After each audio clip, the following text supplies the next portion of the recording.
My name is Soji Peters, and I am an insurance broker.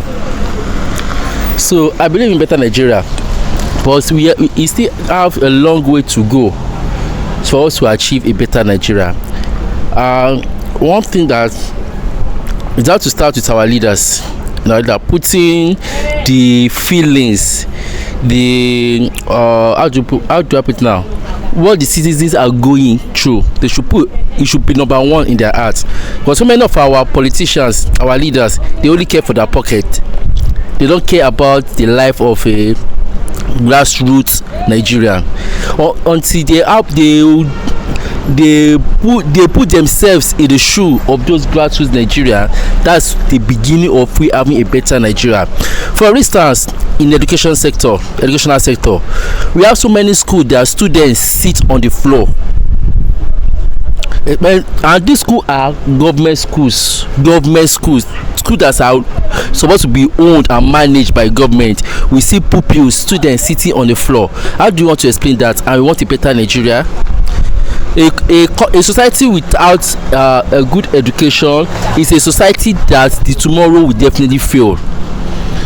When we don't put the educational sector into consideration, we do not put the health sector into consideration. You go to some hospitals, you see that they will say that doctor is not available.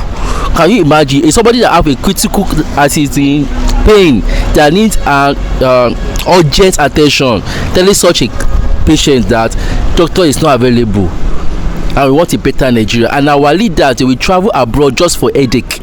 But somebody that's having a critical condition to be attended to will not receive that help.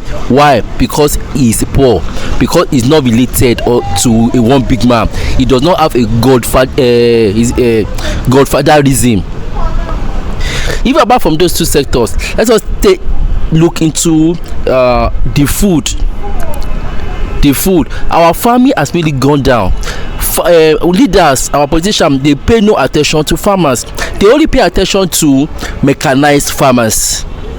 How about the farmers that they get crops to sell for people to be able to eat, and they too they feed from it?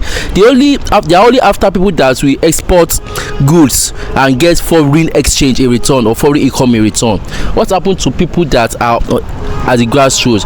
These are a few points I will mention. I greatly believe in better Nigeria, but Nigeria have a long way to go, and our leaders, especially our politicians, have a long thing to do.